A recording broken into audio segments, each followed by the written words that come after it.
Assalamualaikum warahmatullahi wabarakatuh.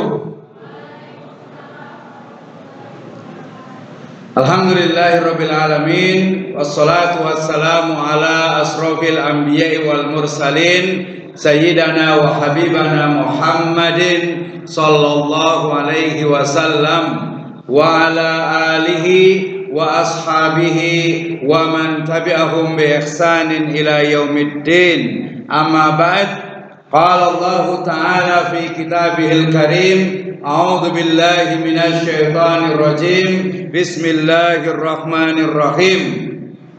Ya ayyuhalladzina amanu kutiba alaikumus syiyam kama kutiba alal ladzina min qablikum la'allakum tattaqun. Wa qala Allah azza wa jalla aidan, a'udzu billahi minasy syaithanir rajim. Bismillahirrahmanirrahim. Ya ayyuhalladzina amanu atiiullaha wa atiiur rasul wa ulil amri minkum fa in tanazza'tum fi syai'in farudduhu ila Allahi wa rasulih in kuntum tu'minuna billahi wal yaumil akhir dzalika khairu wa ahsanu ta'wila. Amma ba'd, fa inna asdaqal hadits kitabullah wa khairal huda huda nabiyyu sallallahu alaihi wasallam. Alhamdulillah, asyukru lillahi wahda alladzi an'ama alaina wasalna al-yawm fi syahri Ramadan syahrul mubarak. Syukur kepada Allah Subhanahu wa taala adalah sebuah keniscayaan yang menjadi salah satu dari tanda-tanda keimanan kita sebagai seorang muslim. Syukur kita kepada Allah Subhanahu wa taala diberikannya kita hidayah serta inayah sehingga sampai hari ini masih bisa melaksanakan salah satu dari kewajiban kita, yaitu shaum, puasa di bulan Ramadan. Kemudian salawat dan salam mudah-mudahan tercurahkan kepada junjungan alam Sayyidana wa Habibana Muhammadin sallallahu alaihi wasallam, kepada seluruh ahlul baitnya, para sahabatnya, dan juga orang-orang yang senantiasa mengikuti jejak sunnahnya hingga akhir zaman. Hadirin yang berbahagia, alhamdulillah kita telah melewati separuh dari bulan Ramadan ini. Artinya apa? Artinya kita sudah mendapatkan kenikmatan hidayah dan juga kenikmatan inayahnya.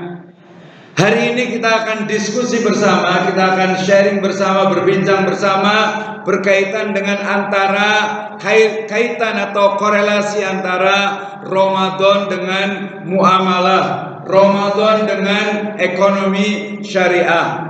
Kebetulan yang mengadakan adalah program studi ekonomi syariah. Jadi Ramadan ini kita kaitkan dengan apa? Dengan ekonomi syariah.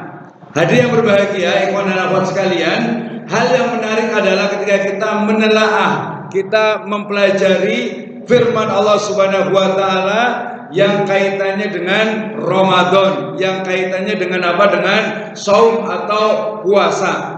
Allah Subhanahu wa taala berfirman, insyaallah ini semuanya sudah hafal semuanya. Ya, a'udzubillahi minasyaitonir rajim. Bismillahirrahmanirrahim. Ya ayyuhalladzina amanu kutiba alaikumus syiyam kama kutiba alal ladzina min qablikum la'allakum tattaqun. Dikatakan, wahai orang-orang yang beriman, ya ayyuhalladzina amanu, wahai orang-orang yang beriman, kutiba alaikumus syiyam, diwajibkan atas kalian untuk shaum, untuk berpuasa sebagaimana diwajibkan atas orang-orang sebelum kalian. La'allakum tattaqun, agar kalian itu bertakwa. Maka merujuk pada ayat ini, tujuan dari shaum, dari puasa itu adalah takwa. Maka korelasi takwa di surat Al-Baqarah 183 ini erat sekali dengan surat Al-Baqarah ayat ke-278, di mana Allah Subhanahu wa taala berfirman, A'udzu billahi minasyaitonir rajim. Bismillahirrahmanirrahim. Ya ayyuhalladzina amanu taqullah wa dharu ma baqiya minar riba in kuntum mu'minin.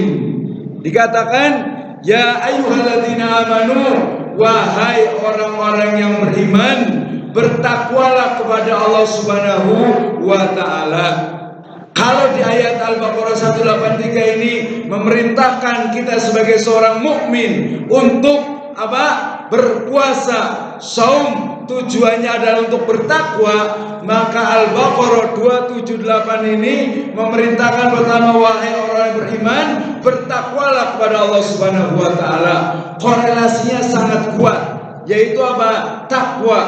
Puasa tujuannya adalah takwa.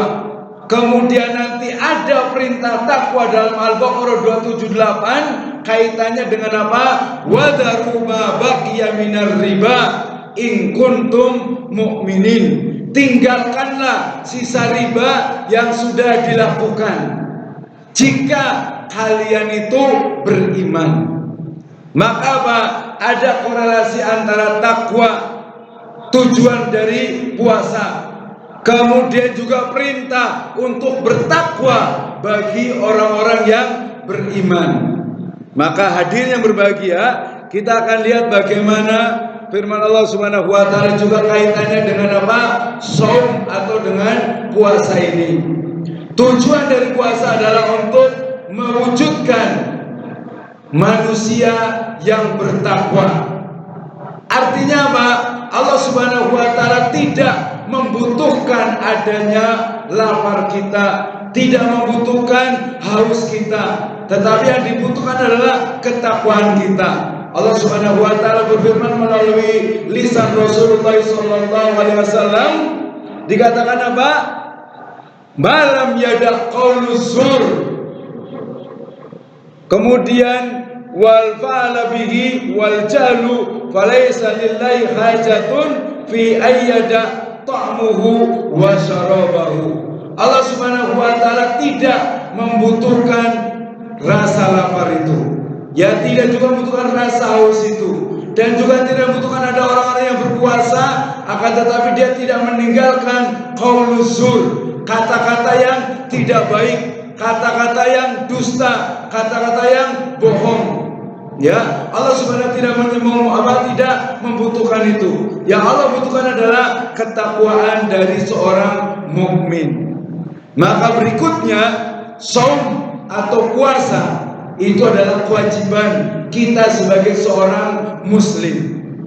Ya jelas, kutiba alaikumusiyam, diwajibkan atas kalian itu untuk berpuasa. Wajib, tidak ada alasan lain bahwasanya shaum atau puasa itu adalah min arkanil Islam. Bunyal Islamu ala khamsin, syahadati alla ilaha illallah wa anna Muhammadar Rasulullah wa iqamis shalah wa atuz zakah wa tasumur Ramadan. Shaum, puasa itu adalah bagian dari syariat Islam yang diwajibkan bagi setiap orang yang mukmin. Dia itu balik, sudah dewasa, berakal dan paham. Itu yang pertama. Yang kedua adalah apa? Bahwasanya yang namanya syariat shaum, syariat puasa itu pasti memiliki hikmah, itu pasti memiliki maqasid. Biasanya kalau setelah asar ini badan itu mulai lemah, atau mungkin sudah ketika memasuki zuhur sudah mulai lemah. Kenapa? Karena porsi atau karena asupan dari makanan energi itu berkurang. Dan memang jasad kita itu apa? Mulai beristirahat, tidak lagi bekerja. Maka lemah, lelah itu wajar. Tetapi kemudian apa? Ada korelasi yang kuat juga antara ketika jasad kita itu melemah, ternyata apa? Ternyata spiritual kita itu naik. Spiritual kita itu, keimanan kita itu naik. Ya, mungkin pendengaran kita biasanya kalau sudah asar gini sudah mulai lemah, atau penglihatan juga mulai berkunang-kunang, jangan-jangan nih. Ya, sudah tidak konsentrasi lagi nih. Ya, pandangan sudah mulai berkurang. Tetapi apa biasanya? Penglihatan masih kuat. Jadi nggak apa-apa lah, saya suaranya kencang biar dengar ya. Jadi apa? spiritual kita itu akan naik ketika saum, walaupun jasad kita itu sudah mulai lemah. Atau jasad kita di menjelang setelah asar ini menjelang maghrib ini memang sudah melemah. Pendengaran kita sudah mulai melemah, penglihatan kita juga sudah melemah, tenaga kita juga sudah melemah. Tetapi apa? Spiritualitas kita, keimanan kita, keyakinan kita itu semakin meningkat. Nah, berikutnya apa? Ternyata dalam syariat saum yang memang melemahkan jasad itu, ternyata apa? Terkandung apa yang disebut dengan apa? Maqasidus syariah. Terkandung apa yang disebut dengan apa? Maksud dan tujuan syariat. Kenapa sih kita harus berpuasa? Kenapa sih kita harus menahan lapar dari pagi hari sampai sore hari, sampai maghrib, dari mulai matahari terbit sampai matahari terbenam? Kenapa sih kita harus menahan haus juga ketika matahari terbit sampai matahari terbenam? Kemudian kenapa sih kita harus menahan hawa nafsu kita, menahan ucapan kita, segala tindakan kita? Oh, ada makosidnya, ada maksud dan tujuannya. Apa itu tadi? Menjadi satu proses untuk agar kita la'allakum tattaqun, agar kita itu bertakwa. Maka kemudian ketika ini adalah bagian dari takwa, bagian proses menuju ketakwaan, maka pasti dalam syariat itu ada tujuannya.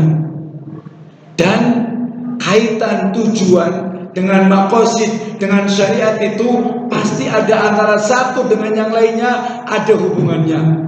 Ya, dan hubungan antara saum pada yang kita bahas pada hari ini dengan muamalah, dengan ekonomi syariah. Yang pertama adalah kaitan dengan ketakwaan.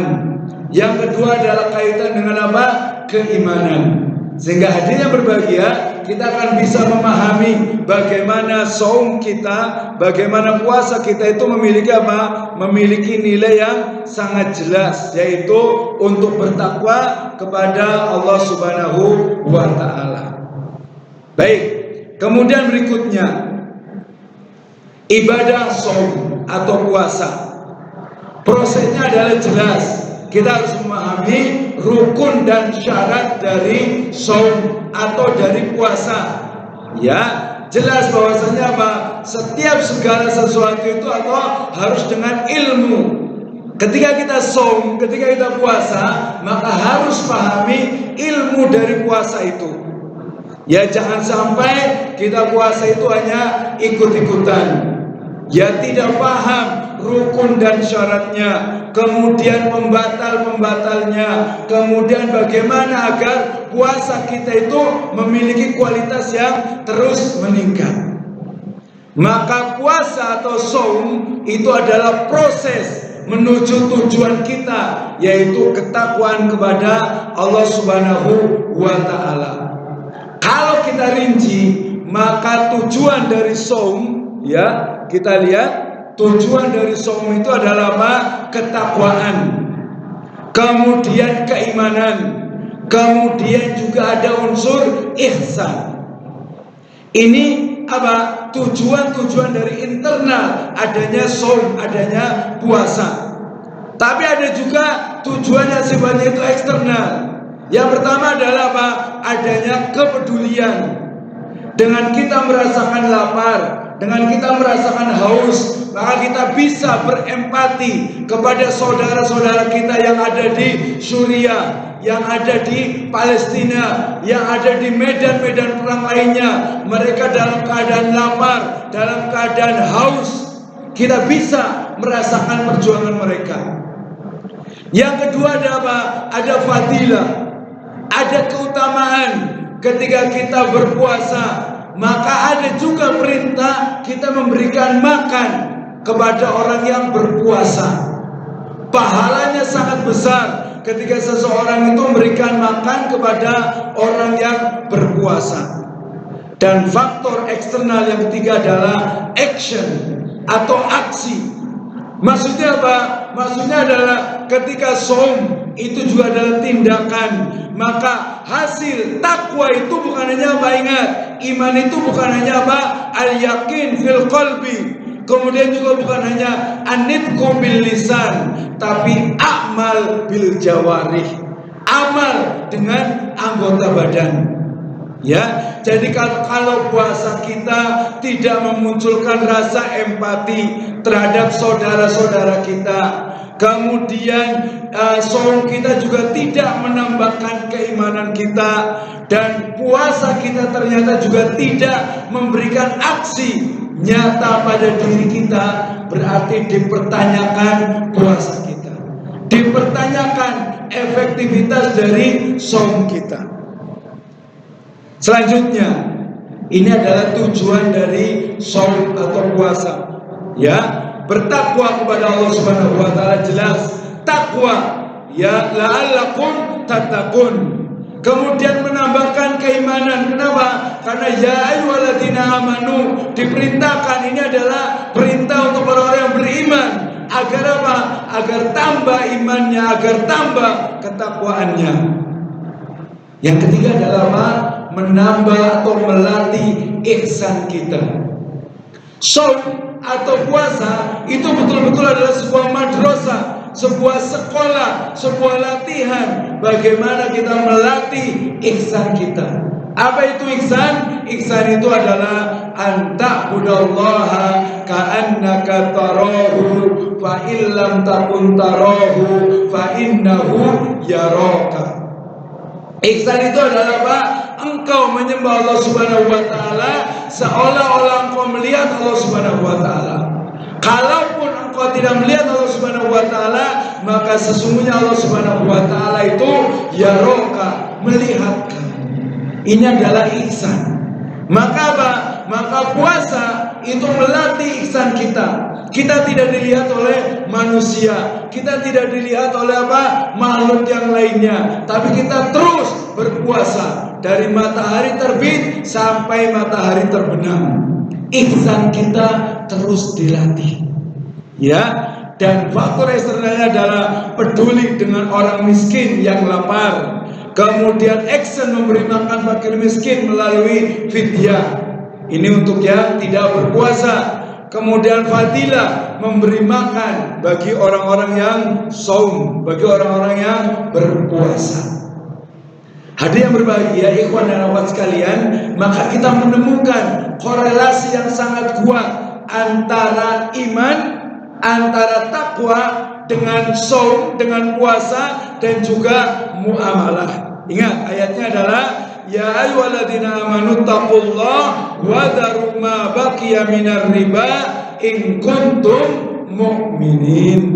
Wahai orang yang beriman, bertakwalah kepada Allah dan tinggalkanlah sisa riba yang belum dipungut jika kalian adalah orang-orang yang beriman. Takwa iman, puasa saum iman, tujuannya adalah takwa. Kemudian perintah Allah Subhanahu wa taala kepada orang-orang yang beriman adalah apa? Iman dan juga takwa. Implementasi dari takwa salah satunya merujuk kepada Al-Baqarah 278 adalah apa? Wadharu ma baqiya minar riba in kuntum mu'minin. Jelas ya bahwasanya saum, saya ulang-ulang lagi biar jelas nih ya, biar berulang-ulang ya, tikrar. Saum, puasa adalah landasannya itu iman, tujuannya itu adalah takwa. Kemudian Al-Baqarah 278 landasannya itu adalah iman. Setelah beriman kemudian apa? Diperintahkan untuk bertakwa. Ayat ini juga mengandung apa? Unsur ternyata tidak semua orang beriman itu bertakwa. Kenapa? Karena iman itu apa? Yazid wa yanqus. Yazid bit ta'ah wa yanqus bil ma'asi. Ternyata iman itu adalah apa? Bertambah dan juga berkurang. Bertambah dengan ketaatan, dengan apa? Adanya amal soleh, dan berkurang dengan adanya kemaksiatan. Sehingga tidak semua orang beriman itu apa? Bertakwa. Takwa itu ada tingkatan-tingkatannya. Ya, takwa itu ada tingkatan-tingkatannya. Baik, kembali ke Al-Baqarah 278. Landasannya adalah iman. Setelah orang itu beriman, maka diperintahkan untuk bertakwa. Ya, takwa itu yang sering kita dengar itu adalah apa? Adalah melaksanakan syariat Allah Subhanahu wa taala dan meninggalkan, menjauhkan semua yang dilarangnya. Tapi takwa dalam konteks saya akan mengatakan bahwasanya takwa itu adalah mengoptimalkan seluruh potensi jiwa dan raga kita untuk mendapatkan ridho dari Allah Subhanahu wa taala. Atau bahasa sederhananya adalah takwa itu adalah optimalisasi diri untuk mencapai ridho ilahi. Hadirin yang berbahagia, maka iman, kemudian perintah untuk bertakwa, dan implementasi dari takwa itu adalah apa? Meninggalkan riba. Kenapa? In kuntum mu'minin. Kuat sekali korelasinya.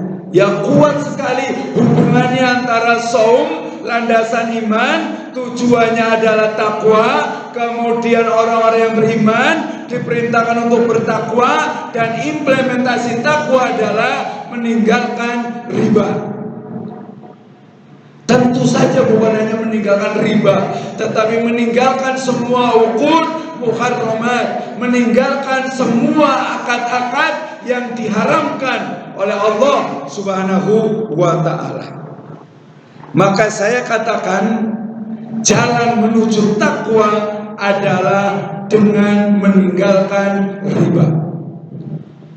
Berpuasa tujuannya adalah takwa, dan jalan takwa itu adalah meninggalkan riba. Paham dong? Baik, jelas sekali. Dan ternyata ini adalah dimensi insaniah dari saum. Ya, karena kita udah masuk ke bab tentang muamalah. Ya, saum itu, puasa itu ada dua dimensi. Dimensi pertama adalah ilahiyah. Artinya apa? Dimensi ilahiyah adalah bahwa saya saum, puasa itu adalah apa? Adalah ibadah. Maka jelas kaidahnya, al aslu bil ibadati haramun illa madalat dalil alal amri. Asal dari ibadah itu adalah haram kecuali ada dalil yang memerintahkannya. Dan saum, puasa itu jelas Al-Baqarah 183. Kemudian juga hadis riwayat Bukhari dan Muslim tentang puasa itu adalah junnah. Maka dimensi berikutnya adalah dimensi insaniyah. Kita lihat, ada rasa haus dan lapar. Itu adalah syariat dalam saum, dalam puasa. Melatih kita untuk apa? Berempati kepada orang yang lapar, kepada orang yang haus.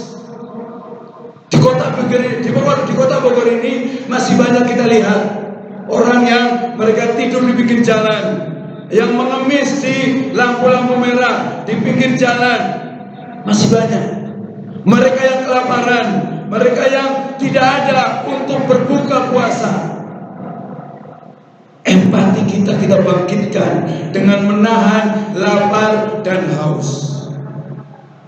Ada fadilah di sana, memberikan makan orang yang berpuasa. Alhamdulillah, gerakan untuk iftar jama'i, untuk memberikan makan orang yang berpuasa ini sudah mulai menyebar. Sehingga ini adalah faktor dimensi insaniah pada puasa, pada saum. Berikutnya adalah membayar fidyah untuk fakir miskin. Teman-teman yang di prodi ekonomi syariah pasti paham. Ada rasa haus dan lapar, ada memberi makan untuk orang berpuasa, itu adalah distribusi kekayaan. Kemudian membayar fidyah, sudah tahu ya, siapa saja orang-orang yang berhak atau harus membayar fidyah. Ya, umpamanya orang yang sakit, yang tidak mungkin sembuh, orang yang sudah tua. Nanti ada pendapat yang seorang ibu yang sedang hamil. Ya, mereka adalah orang bayar fidyah. Proses dari fidyah itu adalah apa? Distribusi kekayaan. Fidyah itu bukan untuk apa? Baitul mal, atau dalam artian itu bukan untuk apa? Pengurusnya, tapi untuk apa? Fakir miskin. Ini menunjukkan bahwa Islam itu dalam segala segi itu sangat-sangat memiliki semangat untuk apa? Mengentaskan, mengurangi kemiskinan. Dalam syariat puasa ada tadi fidyah. Ya, fidyah itu apa? Diperuntukkan untuk fakir miskin, untuk orang-orang yang fakir. Ya, orang-orang yang apa? Pendapatannya kurang, orang-orang yang miskin, orang-orang yang mereka memang tidak punya pendapatan. Banyak orang muslim yang sakit, yang sulit untuk sembuh. Mereka untuk upaya fidyah. Kemudian orang yang sudah tua, yang tidak mampu lagi untuk berpuasa, diperintahkan juga untuk fidyah. Ada juga kafarat bagi yang sengaja berbuka. Dan kafaratnya ini sangat besar. Ya tentu hadiah berbahagia sudah sering dengar bagaimana kafarat itu adalah iqab, balasan atau dia hukuman bagi orang muslim yang kuat tetapi dia tidak berpuasa. Dan yang terakhir ujungnya nanti adalah ketakwaan seorang muslim. Ingat, takwa itu bukan hanya ibadah kepada Allah Subhanahu wa taala. Ya, takwa itu bukan hanya kita ibadahnya itu bagus, tetapi nilai sosial kita tidak bagus. Tidak seperti itu. Ketakwaan seseorang itu adalah banyak. Di antaranya kaitannya dengan iman.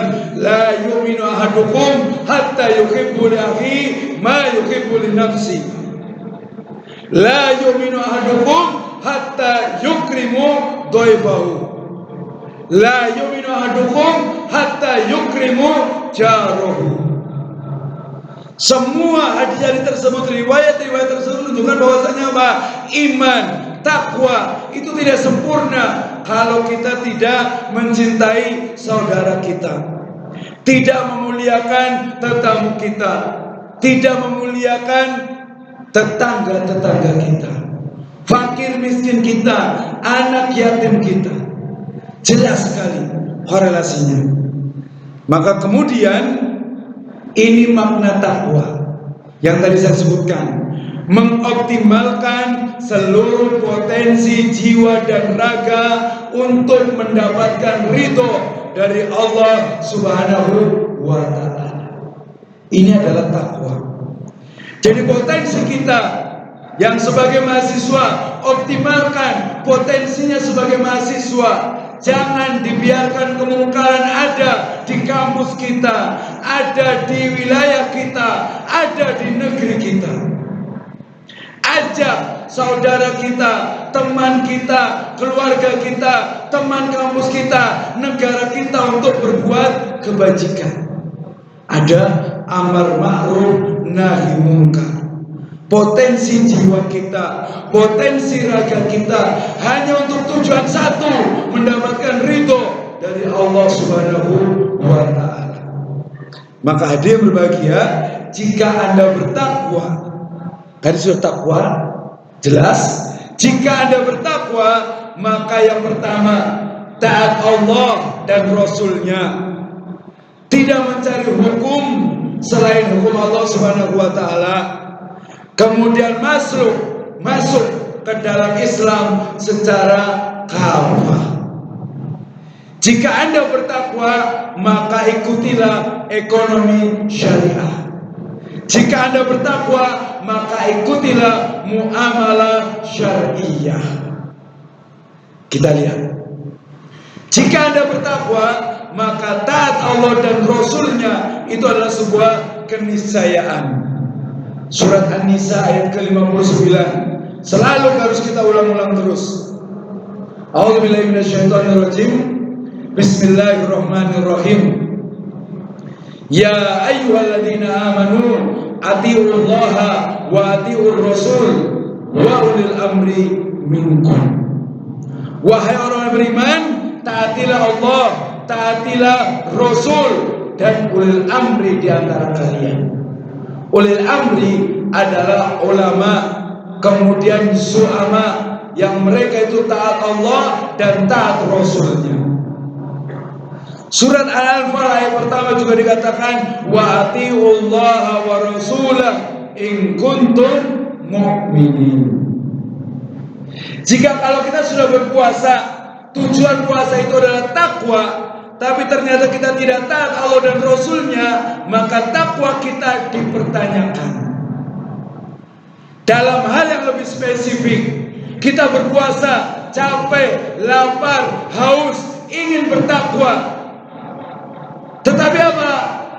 Ternyata di dompet kita masih ada kartu kredit yang berbasis riba, masih ada ATM bank yang berbasis riba, masih ada kartu asuransi yang berbasis riba, masih ada multi level marketing yang berbasis riba, masih ada saham yang berbasis riba. Maka ketakwaan itu adalah nonsens. Tidak mungkin dicapai ketakwaan kalau masih ada di dompet kita, di rumah kita, di kampus kita ini apa? Kartu kredit yang berbasis riba. Masih ada muamalah yang berbasis akad-akad yang batil. Taat kepada Allah dan Rasulnya sangat jelas sekali. Yang kedua adalah tidak mencari hukum atau sistem ekonomi yang lainnya. Jelas Ali Imran ayat ke-85, kemudian juga Al-Ahzab ayat 36. Wa may yabtaghi ghairal islami dinan fala yuqbal minhu wa huwa fil akhirati minal khasirin. Barang siapa yang mencari agama selain agama Islam, maka agama itu ditolak. Wa huwa fil akhirati minal khasirin. Dan di akhirat dia termasuk orang yang rugi. Ini bukan fundamentalis, ini bukan apalagi teroris. Ini adalah keyakinan. Ini adalah kita sebagai seorang muslim bahwasanya inna dina indallahil Islam. Lanjutannya wa may yabtaghi ghairal islami dinan fala yuqbal minhu wa huwa fil akhirati minal khasirin. Lebih spesifik Al-Ahzab ayat ke-36, wa ma kana lil mu'minin wala mu'minatin idza qadallahu wa rasuluhu amran ay yakuna lahumul khiyaratu min amrihim wa may ya'sillaha wa rasulahu faqad dhalla dhalalan mubina. Tidak pantas, tidak boleh bagi laki-laki yang mukmin dan juga perempuan yang mukmin apabila Allah Subhanahu wa taala dan Rasulnya sudah menetapkan suatu perkara, maka tidak ada pilihan lain baginya. Wa may ya'sillahu wa rasulahu faqad dhalla dhalalan mubina. Kalau mereka bermaksiat kepada Allah dan Rasulnya, maka itu dia telah dhalla, telah sesat dengan kesesatan yang nyata. Maka ayat ini menunjukkan hadirin yang berbahagia, kalau kita itu tidak boleh. Allah Subhanahu wa taala sudah menetapkan bahwasanya bunga bank itu adalah haram, bahwasanya asuransi yang konvensional itu adalah haram, bahwasanya tambahan dalam akad dain itu adalah haram. Maka jelas haram. Tidak boleh mencari-cari alasan lain. Oh, ini kan cuma 0,000%. Ini kan cuma untuk tambahan saja, sedikit saja. Tidak ada. Tidak ada pilihan yang lainnya. Kalau kita masih mencari-cari yang lainnya itu, maka faqad dhalla dhalalan mubina. Yang berikutnya adalah kita lagi-lagi diingatkan kembali, wadzakir fa inna dzikra tanfa'ul mu'minin. Berilah peringatan, karena peringatan itu akan bermanfaat bagi orang yang beriman. Peringatan untuk kita kembali udkhulul fis-silmi kafah. Masuk ke dalam Islam secara keseluruhan. Jangan tanggung-tanggung. Salat syariah, puasa syariah, haji, umroh, syariah. Giliran ekonomi masih mikir-mikir. Giliran siasa, politik masih mikir-mikir. Ini tidak kafah, tidak menyeluruh.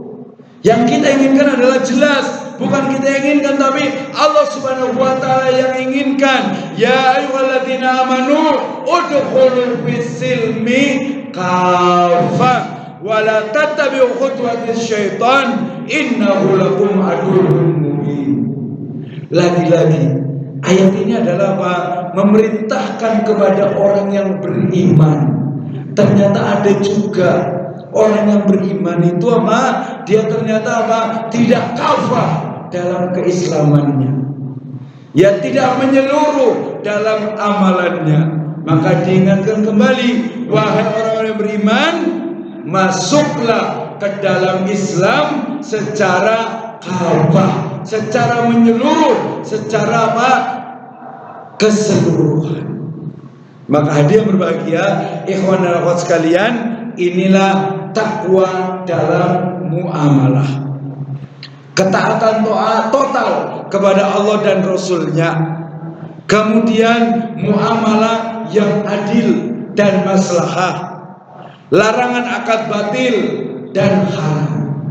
Jelas sekali, ya. Jadi takwa dalam muamalah itu adalah apa? Ketaatan total kepada Allah dan Rasul-Nya. Tidak perlu lagi mencari-cari alasan, tidak perlu lagi mencari-cari ketika Allah Subhanahu wa taala ini haram, maisir, perjudian itu haram. Kemudian horor, jual beli yang di dalamnya ada unsur horor, maka itu diharamkan. Kemudian yang ada unsur batil, maka itu diharamkan. Ada bait najas, maka diharamkan. Ada di sana talaqi rukban, maka diharamkan. Ada di sana ikhtikar, penimbunan, maka itu diharamkan. Adanya tadlis, adanya khoban, itu diharamkan. Bagaimana dalam implementasi modern? Sangat jelas sekali. Bagaimana riba itu ada dalam perbankan, ada dalam asuransi, ada dalam apa? Jual beli, ada dalam akad dain, utang piutang, jelas sekali. Ada juga dalam akad apa? Baik ukun atau baik amwal ribawiyah, al-dhahab bil-dhahab, wal-fiddah bil-fiddah, wal-tamar bil-tamri, wal-milhu bil-milhi, wal-syairu bil-syairi, wal-burru bil-burri. Semuanya itu adalah apa? Adalah amwal ribawiyah. Yang masuk di dalamnya adalah apa? Riba fadl. Gharar, ketidakjelasan. Ya, bagaimana ternyata ketika ada jual beli, harganya tidak jelas. Kualitas dari barangnya tidak jelas. Waktu dalam apa penyerahannya juga tidak jelas. Ya, kemudian akhir dari akadnya juga tidak jelas. Ini nanti berbeda dengan akadnya apa? Akad jual. Akad jual adalah akad sayembara, di mana akhirnya ya nanti dia spesifikasi kerjanya pun tidak jelas, tetapi dia adalah akad jual, bukan tijarah atau bukan ijarah. Ya, nanti berbeda. Dalam akad modern banyak sekali akad jual ini digunakan. Muamalah dan juga harus ada adil dan ada unsur maslahah. Ini yang penting. Ya, ada maslahahnya. Dan jelas terhindar dari apa? Dari akad yang namanya itu batil. Akad batil dan juga haram. Sayangnya Pak, kalau zaman sekarang itu biasanya Pak, yang muncul itu adalah abu-abu. Kenapa? Karena yang awalnya itu murni muamalah al-maliyah, sekarang itu apa? Bertambah dengan al-muasirah, yang kontemporer. Sehingga kemudian apa? Muncul al-uqud al-muraqabat, muncul yang disebut dengan apa? Hybrid kontrak. Ya, bagaimana dalam satu transaksi ternyata akad yang digunakan itu lebih dari satu, dua, bahkan tiga. Contoh dalam kartu kredit syariah. Dalam kartu kredit syariah itu pertama apa? ada akad kafalah, ada lagi akad ijaroh, ya. Kemudian ada lagi akad apa? Akad dain atau akad baik jual beli. Ya minimal ada 3 akad. Nah, bagaimana kita sebagai seorang muslim, sebagai cendekiawan muslim, sebagai seorang pelajar, terutama siswa di prodi ekonomi syariah itu bisa paham? Kita belum bicara tentang ekonomi makro. Ya, bagaimana ternyata saat ini ya perpolitikan, ya ekonominya, sehingga muncul nanti politik ekonomi. Ya, ini juga harus kita pelajari. Ya, kenapa nih? Ya, dari dulu sudah perbankan syariah itu sudah hampir 26-27 tahun. Tapi ternyata market share-nya masih rendah. Ya, belum lagi minat dari masyarakat muslimnya. Ada apa nih? Apa yang salah? Apakah ekonomi syariah yang salah? Atau orang yang salah? Atau prosesnya yang salah? Perbankan syariah yang paling tua, ya lembaga ekonomi atau lembaga keuangan syariah yang paling tua, ternyata juga masih belum bisa berkembang.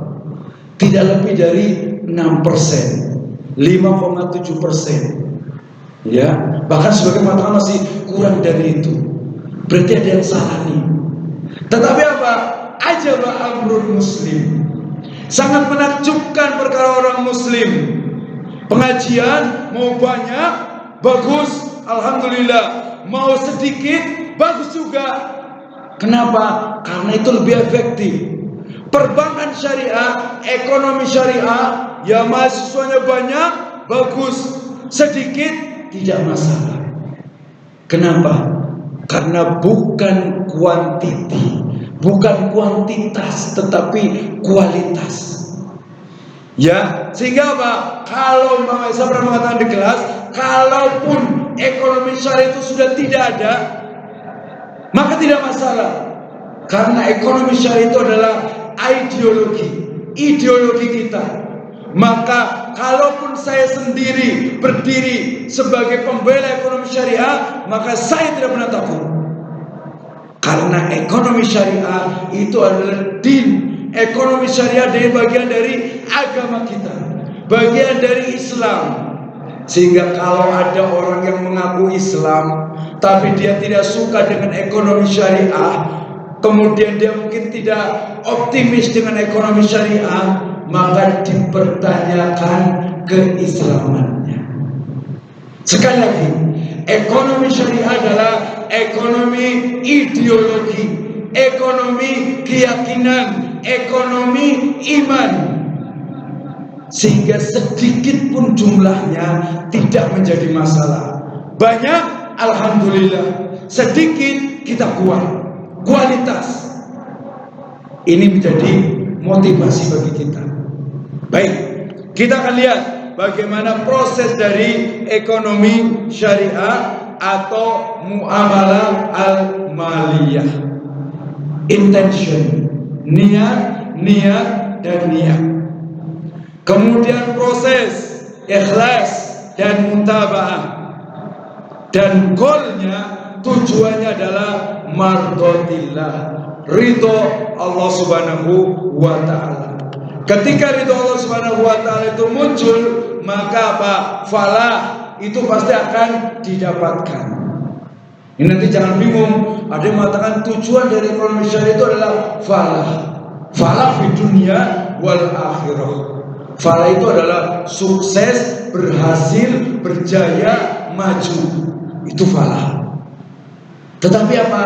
Falah itu dia harus dinaungi oleh apa? Oleh keridhaan dari Allah Subhanahu wa taala. Harus dia apa? Dinaungi oleh mardotillah.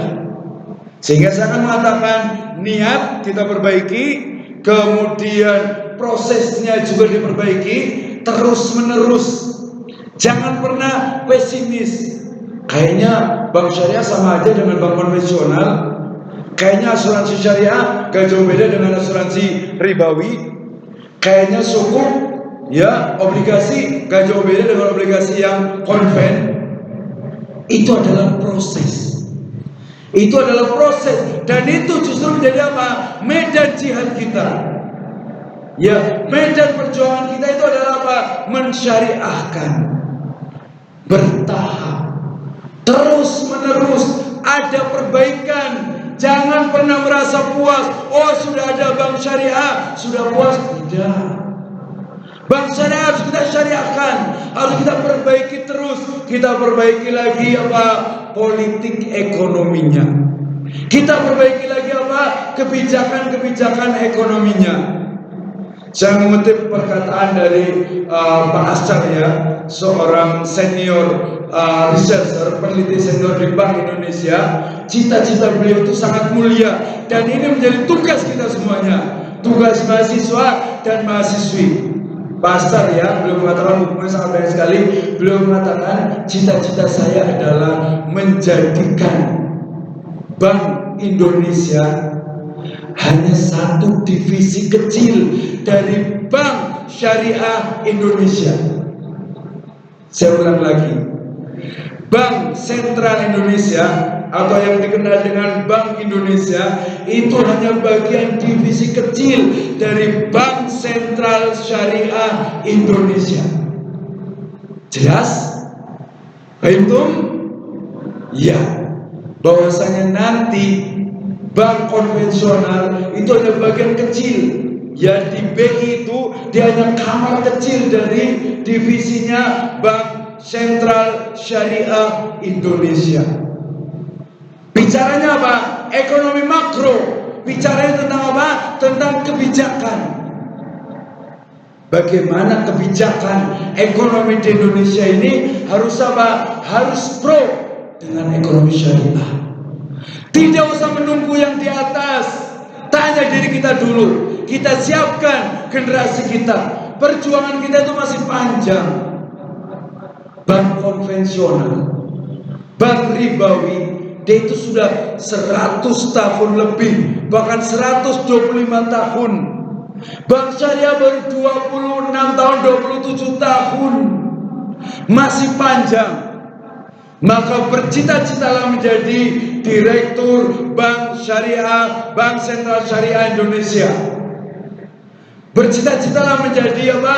Direktur utama dari apa? Dari OJK Syariah Indonesia. Menjadi apa? Menjadi BUMN Syariah Indonesia. Menjadi Menteri Ekonomi Syariah Indonesia. Tidak ada pertentangan antara Indonesia dengan ekonomi syariah. Bahkan saya selalu mengatakan, kalau kita cinta Indonesia, maka cintailah ekonomi syariah. Karena hanya ekonomi syariah yang bisa menyelamatkan ekonomi Indonesia, yang bisa menyelamatkan masyarakat Indonesia. Hanya ekonomi syariah yang peduli dengan fakir miskin, dalam puasa, dalam sholat, dalam haji, dalam umroh, semuanya ada dimensi ekonomi yang semuanya berujung kepada kaila yakuna dulatan bainal agniya minkum, agar harta itu tidak hanya berputar pada golongan orang kaya saja. Kapitalisme kenapa diharamkan? Karena uang itu hanya ada di kalangan orang kaya mereka saja. Hanya tidak lebih dari 1% orang kaya di Indonesia. Dan itu ternyata apa? Hartanya itu berputar di kalangan mereka saja. Fakir miskin hanya kebagian apanya? Sangat-sangat sedikit sekali. Maka dalam ekonomi mikro, dalam ekonomi makro, dalam ekonomi negara, tugas kita bersama untuk membumikan ekonomi syariah. Maka luruskan niat kita, kemudian nikmati proses aktivitas ekonomi adalah ibadah, dan martotila itu adalah tujuan kita sebagai seorang muslim. Mari kita diskusi bersama meraih berkah dalam ekonomi syariah. Wallahu a'lam bishawab. Masih ada waktu, saya dipersilakan untuk diskusi tanya jawab. Kalau tidak ada yang bertanya, saya nanya. Bertanyalah sebelum nanti ditanya di alam kubur. Nanti ditanya man rabbuka. Ya, bertanya di sini dulu. Ya, dipersilakan bagi ikhwan dan akhwat yang ingin bertanya. Gak ada tertawa dari tadi soalnya nih. Iya, di masjid gak terlalu banyak tertawa. Kalau di kelas boleh tertawa. Silakan bagi ikhwan dan akhwat yang ingin bertanya kaitan dengan fikih Ramadan, fikih puasa, fikih saum, kaitan dengan fikih muamalah, ekonomi syariah, mau curhat juga boleh. Udah agak lama soalnya nih kayaknya nih. Silakan. Yang apa yang ingin bertanya ditulis. 60 menit. Ada mau tanya nggak? Silakan.